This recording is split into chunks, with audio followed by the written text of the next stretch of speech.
Hello friends, welcome back to my channel the shining star.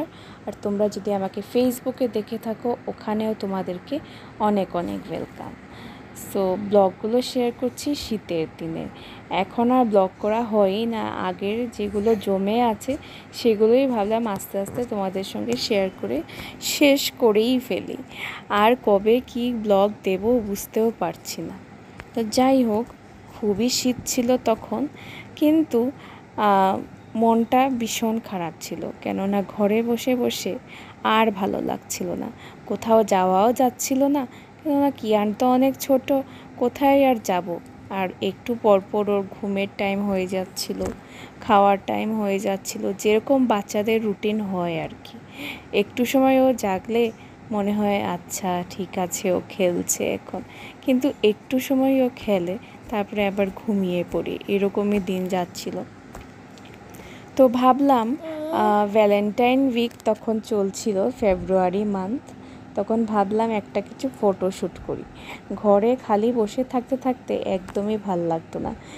Kiyan ঘুমালে reels এইসব দেখতাম, এগুলো দেখে দেখে বেশ ভালো লাগতো। অনেক বাচ্চাদের ভিডিও দেখতাম, অনেক মারা কীভাবে বাচ্চাদেরকে হ্যান্ডেল করছে সবই দেখতাম, আর ভাবতাম আমিও এইভাবে করব সেইভাবে করব। কিন্তু একা হাতে সেসব আর সামলে উঠে নিজের জন্য আর সময় করে উঠতে পারছিলাম না। তখন 24 আওয়ার্সটাও অনেক কম লাগছিল, মনে হচ্ছিল আরও যদি বড় থাকতো দিনটা তাহলে বেশ ভালোই হতো। কিন্তু সময় তো সময়ের সঙ্গেই চলতে থাকবে, আর তোমাকেও সেই স্পিডই মেনটেন করতে হবে। তো সেসব তো আর মেনটেন হচ্ছিল না। তো ভাবলাম আজকে যেহেতু ভ্যালেন্টাইন উইক তখন চলছিল, তখন কিছু একটা করা যাক। অনেক রিলস, অনেক ভিডিও দেখছিলাম, বেবিদের ফটোশ্যুট হচ্ছিল। আমারও খুব ইচ্ছা ছিল ওর ফটোশ্যুট করার, কিন্তু কিভাবে যে ফটোশ্যুট করব, না ওকে ঠিকমতো কাপড় একটা পরানো যায়। এই কাপড় পরালেই 2 মিনিট যাচ্ছিল না, বমি হয়ে যাচ্ছিল। আর ভীষণ বমি করছিল, বমির খুব মানে ওর টেন্ডেন্সি ছিলই সব সময়, মানে করেই যাচ্ছিল। মানে কোনো ড্রেস আমি পরাতে পারতাম না। একটা খুব সুন্দর আমি সোয়েটার ওর জন্য আনিয়ে রেখেছিলাম, 3টে সোয়েটার আমি আনিয়েছিলাম, এখনও ফ্রেশ নিউ আছে, কিন্তু ওকে আর পরাতে বেশি দিন পারলাম না, ছোট হয়ে গেল। এই বয়সটা না সেই রকমই, সব ড্রেস ছোট হয়ে যায়। বুদ্ধি করে যদি ড্রেসে ইনভেস্ট করো তাহলে অনেকটা লাভদায়ক, না হলে টাকা যে কিভাবে শেষ হয়ে যাবে এই ড্রেসের পিছনে বুঝতেই পারবে না তোমরা।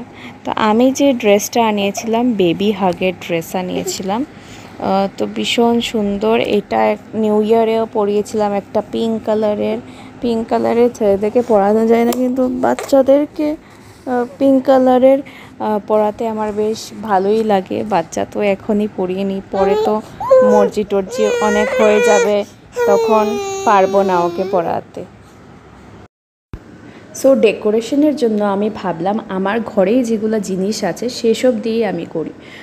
অনেক রিলস ভিডিও আইডিয়া নিয়েছি, কিন্তু সেসব জিনিস আমার কিছুই ঘরে ছিল না। তো আমি ভাবলাম আবার নতুন করে একটা ফটোশ্যুটের জন্য কিনবো, সে তো অনেক বিশাল খরচ হয়ে যাবে, দরকার নেই বাবা এত খরচ করে। তো আমি কি করলাম, আমারই ভ্যালেন্টাইন গিফট লাস্ট 2 ইয়ার্স আগে মনে হয় বিশ্বজয় দিয়েছিল, অনলাইন থেকে আনিয়ে একটা হার্ট শেপের বক্স, যেটার মধ্যে একটা কার্ড আছে, একটা টেডি বিয়ার আছে, একটা ডুপ্লিকেট রোজও আছে। আর সেই দিন তো আমার কাছে অরিজিনাল রোজও ছিল, তো ডুপ্লিকেট রোজ বেশি কিছু পাতা টাতা পাচ্ছিল না, কিন্তু সাজানোর জন্য রেখেছিলাম। আর এদিকে না কিয়ানের ড্রেসটা বের করে ফেলেছি, কি সুন্দর ড্রেসটা না। সেরকম ড্রেস আমি আমার একজন চেনা জানা একজন ছেলেকে দিয়েছি, ওর থেকে ও 8 মান্থের বড় হবে, বড়ই 1 বছর হয়ে গেছে, ওর বার্থডে কমপ্লিট হয়ে গেছে, ওকেও দিয়েছিলাম। তো বেশ সুন্দর আমার ড্রেসটা লেগেছিল, কিন্তু আমি কিয়ানকে এই একদিনই পরাতে পেরেছি। আমি অফারে পেয়েছিলাম এই ড্রেসটা, কিন্তু অফারে পেলেও এটার দাম 500 ছিল, বুঝতে পারছো, এত ছোট ড্রেস 500, কিন্তু বেশ ভালো ছিল।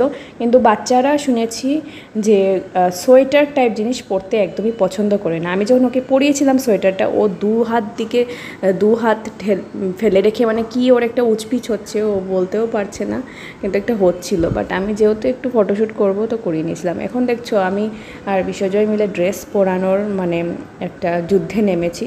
আর ছোটো বাচ্চাকে ড্রেস পরাতে আমার ভীষণ ভয় লাগে। এখন এত কচি কচি হাত, মানে হঠাৎ না মটকে যায় বা কিছু, মানে এই ভয়টা থাকেই সবসময়। আর আমি যেহেতু নতুন মা, অনেক কিছু আমি জানি না, নিজেরভাবেই আমি নিজের ছেলেকে বড় করছি।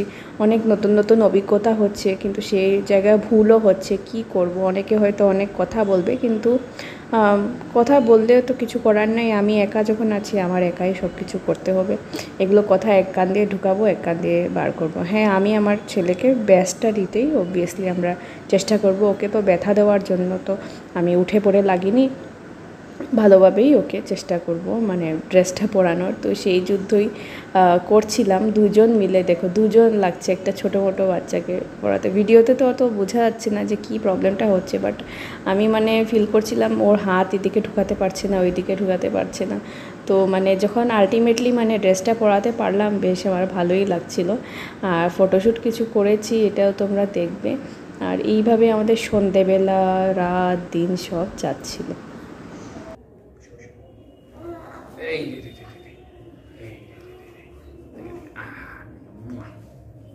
যে আমরা রেডি, লাগাতে হবে। মানে মুখটা দেখো, মানে কি পরি।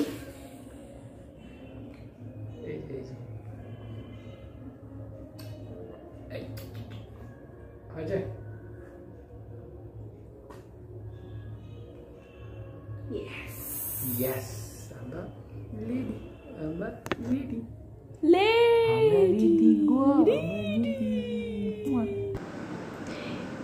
আর সঙ্গে একটা ছোট্ট আমি কেক এনেছিলাম কিয়ানের জন্য। মানে বড় কেক আর অর্ডার করিনি, কেননা কেক খেতে খেতে আমাদের আর ভাল লাগছিল না। আর এখানে লিখেছিলাম, হ্যাঁ, sorry ladies, mom is my Valentine. তো বেশ এটা প্রিন্ট আউট করেছিলাম, বেশ ভাল লাগছিল। মানে এখন তো ওর ভ্যালেন্টাইন নেই, এখন ভ্যালেন্টাইন আমি। তো যাই হোক, ও বেশ খুশি ছিল। আর তখন তো বেশ নড়াচড়া এত করতে পারতো না, মানে তখন তো ফার্স্ট ও রোল ওভার শিখছে, ট্রাই করছে। তো সেই সময় ভিডিও, তখন এই টাইমে না বাচ্চাদের ফটোশ্যুট আরামসে করা যায়। আমি বলবো এই টাইমে যা ফটোশ্যুট করানোর করে নাও, কেননা পরে যখন উল্টানো শিখে নিবে তখন কিছুই করতে পারবে না। আর এই কেকটা আমি মাদার্স বেক থেকে এনেছিলাম। তো বেশ মানে চকলেট, মানে রেড একটা ভাইব্রেন্ট মানে কালার হয়েছিল, বেশ ভালো লাগছিল। আর এখানে দেখো কতগুলো আমি ফটো উঠিয়েছি, পরে আমি পোস্ট করব ফেসবুকে কিছু কিছু ফটো। আর তো সন্ধেবেলা আমাদের কিছু না কিছু খেতে ইচ্ছা করতোই। তো এবার কি হয়েছে, আন্টি আমাদের জন্য একটা ভীষণ সুন্দর ইভিনিং স্ন্যাক্স নিয়ে হাজির হয়ে গেছে। এটা হলো গিয়ে চিকেন স্যুপ। হ্যাঁ, যেটা মোমোর সঙ্গে যে চিকেন স্যুপটা দেয় সেটা দিয়ে আন্টি চিকেন স্যুপটা বানিয়েছে ঘরে, খুব টেস্টি হয়েছে। এটা মানে আমি বলে বোঝাতে পারবো না, কোনো রেস্টুরেন্টে মানে এত হাইজিন মেনটেন করে এত ভালোভাবে বানাতে পারবে না যেরকম আমাদের আন্টি বানিয়েছে। আন্টি বলতে আমি বলি জলি আন্টি, আমরা যে বাড়িতে থাকি ওনার বাড়িতেই আমরা থাকি, হাইলাকান্দি। আর উনিও এখন নতুন নতুন চ্যানেল, মানে ফেসবুকে নতুন নতুন রান্না খুলেছে, মানে ভিডিও করে দেখান। তো তোমরা দেখতে পারো, ওখান থেকে রেসিপি নিতে পারো তোমরা। আর এই দেখো কি সুন্দর ভেজ মোমো আর চিকেন মোমো উনি বানিয়ে দিয়েছেন। ইভেন ওই চাটনিটা, যে রেড কালারের চাটনিটা যে রয়েছে মোমোর সাথে যেটা থাকে সবসময়, এটাও বেশ ভালো হয়েছে। আমরা খুব একটা ঝাল খাই না, তো সেই হিসাবেই বানানো হয়েছে। তো খুব টেস্টি হয়েছে। তো যতই তারিফ করি কম আন্টির। তো নেক্সট ব্লগে আবার দেখা হবে নতুন কিছু নিয়ে।